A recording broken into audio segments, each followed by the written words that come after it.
నమ్మిన సిద్ధాంతం కోసం మంత్రి పదవినైనా తృణప్రాయంగా వదిలేసి ఇచ్చిన మాట కోసం తన పేరుని కూడా మార్చుకొని ఏపీ రాజకీయాల్లో 5 దశాబ్దాల పాటు సాగిన ఒక ప్రభంజనం సాగిన వ్యక్తి ముద్రగడ పద్మనాభం గారు. కేవలం 25 ఏళ్లకే ఎమ్మెల్యే, ఎన్టీఆర్ క్యాబినెట్లోనే మంత్రి, కాపు సామాజిక వర్గానికి పెద్ద దిక్కు. అదే స్థాయి మొండి పట్టుదలతో 2024 ఎన్నికల్లో పవన్ కళ్యాణ్పై సవాల్ చేసి తన పేరును ముద్రగడ పద్మనాభరెడ్డిగా మార్చుకున్న సంచలన నాయకుడు ముద్రగడ పద్మనాభం గారు ఇక లేరు. కానీ లక్షలాది మందికి రాజకీయ భిక్ష పెట్టిన ఆ మహానేత అంతిమ యాత్ర కన్నబిడ్డల కలహాల నడుమ కన్నీటి గాథగా మారుతుందని ఎవరూ ఊహించలేదు. ఒకవైపు శపథం కోసం పేరు మార్చుకున్న మొండితనం, మరోవైపు చావు బతుకుల్లో ఉన్నప్పుడు కూడా ముదిరిన కుటుంబ వివాదాలు. అసలు ముద్రగడ గారి చివరి రోజుల్లో ఏం జరిగింది? ఆయన చావుకి కారణం ఏంటి? కన్న కూతుర్ని తండ్రి కడసారి చూపుకు కూడా రాకుండా ఎందుకడ్డుకున్నారు? ముద్రగడకి పవన్ కళ్యాణ్తో ఉన్న గొడవేంటి? ఇప్పటి వరకు ఎంత ఆస్తి సంపాదించారు అనే విషయాలను ఈ వీడియోలో తెలుసుకుందాం. ఎక్కడా స్కిప్ చేయకుండా చివరి వరకు చూడండి. ముద్రగడ పద్మనాభం గారు 1953 జనవరి 22న తూర్పు గోదావరి జిల్లాలోని కిర్లంపూడి అనే గ్రామంలో జన్మించారు. ఆయన తండ్రి ముద్రగడ వీరరాఘవరావు గారు కిర్లంపూడి మున్సబుగా చాలా పేరు ప్రఖ్యాతులు సంపాదించారు. అంతేకాకుండా 1962 అలాగే 1967 ఎన్నికలలో ప్రత్తిపాడు నియోజకవర్గం నుంచి స్వతంత్ర ఎమ్మెల్యేగా గెలిచి ప్రజల మన్ననలు పొందారు.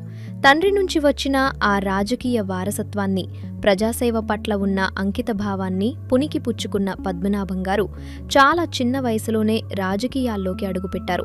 ఒకసారి ఆలోచించండి, 25 ఏళ్ల వయసులో యువకులు తమ భవిష్యత్తు ఏంటి, కెరీర్ ఏంటి అని ఆలోచిస్తూ ఉంటారు. కానీ ముద్రగడ గారు 1978లో కేవలం 25 ఏళ్ల వయసులోనే జనతా పార్టీ అభ్యర్థిగా ప్రత్తిపాడు నియోజకవర్గం నుంచి పోటీ చేసి తొలిసారి ఎమ్మెల్యేగా గెలిచి అసెంబ్లీలో అడుగుపెట్టారు.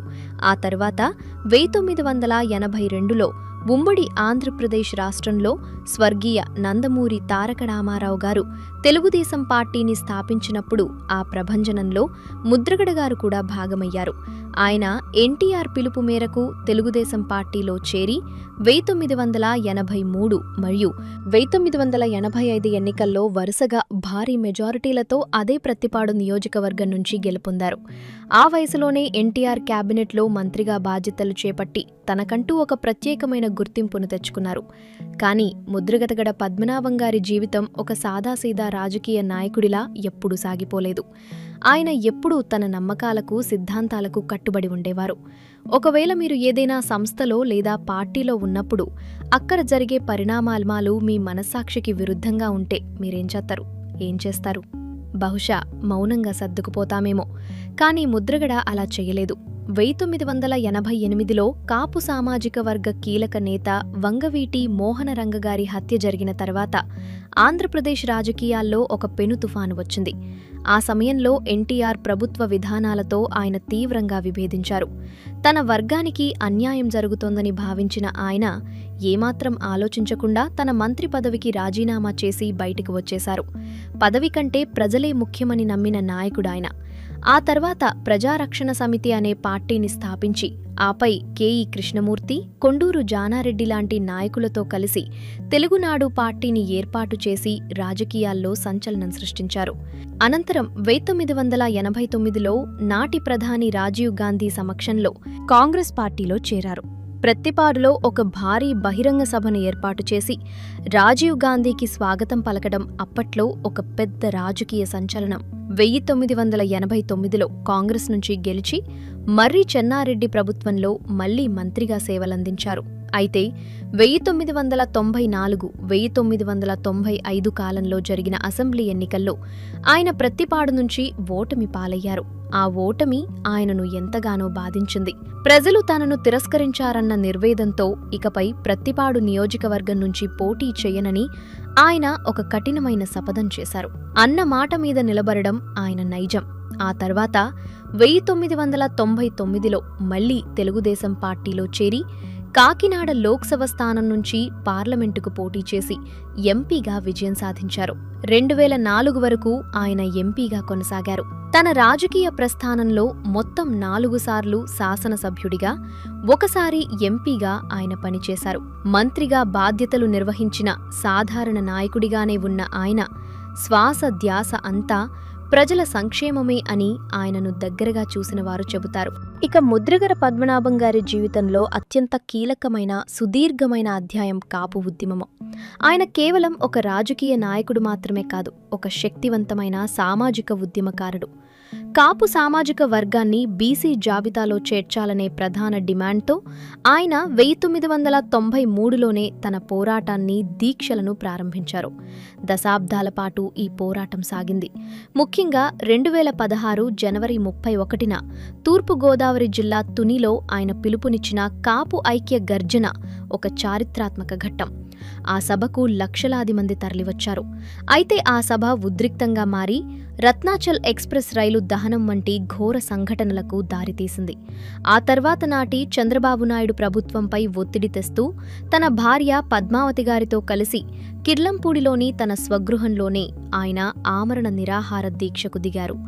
ఈ దీక్షలు అప్పట్లో రాష్ట్రవ్యాప్తంగా మాత్రమే కాకుండా దేశవ్యాప్తంగా కూడా తీవ్ర చర్చనీయాంశంగా మారాయి.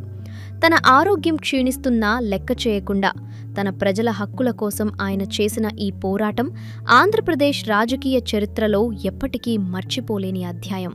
కాలక్రమంలో ఆయన ప్రత్యక్ష రాజకీయాలకు దూరమైనప్పటికీ 2024 సార్వత్రిక ఎన్నికల ముందు ఆయన మళ్లీ చాలా యాక్టివ్ అయ్యారు. మార్చి 2024లో ఆయన వైఎస్ఆర్ కాంగ్రెస్ పార్టీలో చేరారు. ఈ సమయంలోనే ఆయన జనసేన అధినేత పవన్ కళ్యాణ్కు వ్యతిరేకంగా తీవ్ర స్థాయిలోకి వెళ్లి ప్రచారం చేశారు. పిఠాపురం నియోజకవర్గంలో పవన్ కళ్యాణ్ గెలుపును అడ్డుకోవడానికి అక్కడ వైసీపీ అభ్యర్థి వంగగీత తరపున ముద్రగడ తీవ్రంగా శ్రమించారు. పవన్ కళ్యాణ్పై ఎన్నో విమర్శలు చేస్తూ లేఖను సంధించారు. పవన్ కళ్యాణ్ చేస్తున్న పోరాటం కాపుల కోసం కాదంటూ నినదించారు. ఆ సమయంలోనే ఆయన ఒక సవాల్ విసిరారు. పవన్ కళ్యాణ్ గనక పిఠాపురంలో గెలిస్తే నా పేరును ముద్రగడ పద్మనాభరెడ్డిగా మార్చుకుంటాను అని ఆయన బహిరంగంగా సవాల్ చేశారు. ఇది రాష్ట్ర రాజకీయాల్లో పెద్ద ప్రకంపనలు సృష్టించింది. జూన్ 2024 ఎన్నికల ఫలితాల్లో పవన్ కళ్యాణ్ భారీ మెజారిటీతో గెలుపొందారు. దాంతో ముద్రగడ గారు తన మాట మీద నిలబడి అధికారికంగా తన పేరును పద్మనాభరెడ్డిగా మార్చుకున్నారు. ఇది ఆయనకున్న మొండి పట్టుదలకు నిదర్శనం. కానీ ముద్రగడ గారి జీవిత చరమాంకం అత్యంత విషాదకరంగా ముగిసింది.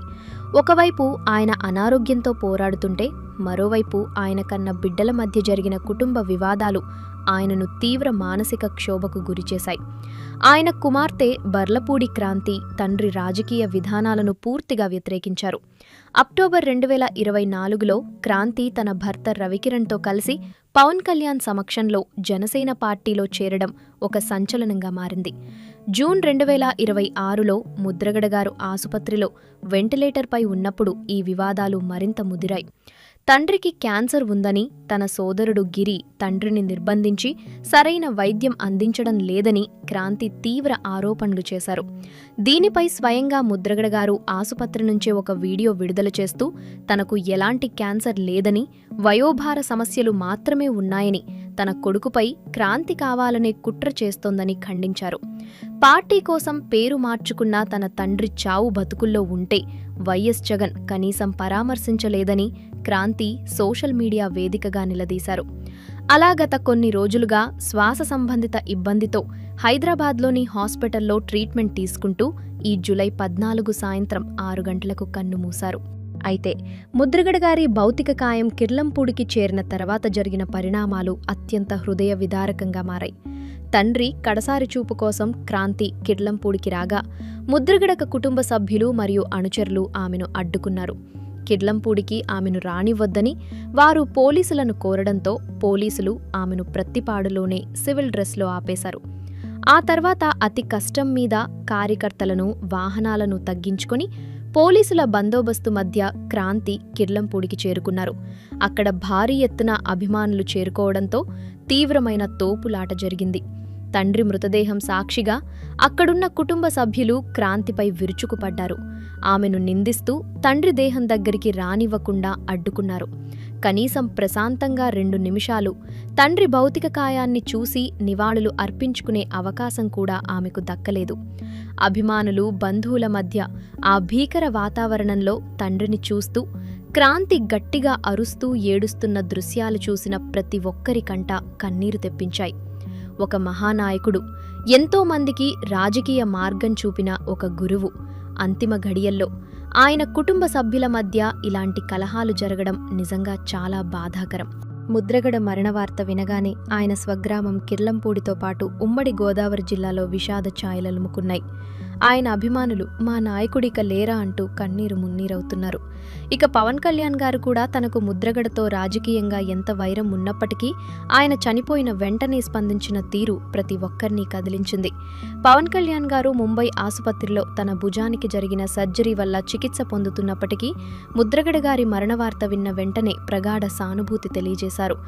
ముద్రగడ గారు కాపుల కోసం చేసిన పోరాటాలను ఆయన ఎప్పుడూ గౌరవించారు.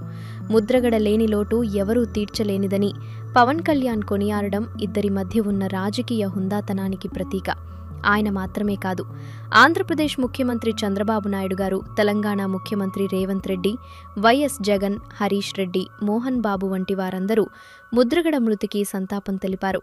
సో ఇది ఫ్రెండ్స్, ముద్రగడ గారి ఆత్మకు శాంతి చేకూరాలని ఆశిస్తూ వీడియో నచ్చితే ఒక లైక్ చేయండి. అలాగే ఇలాంటి మరెన్నో ఇంట్రెస్టింగ్ వీడియోస్ కోసం మా ఛానల్ని సబ్స్క్రైబ్ చేసుకోండి.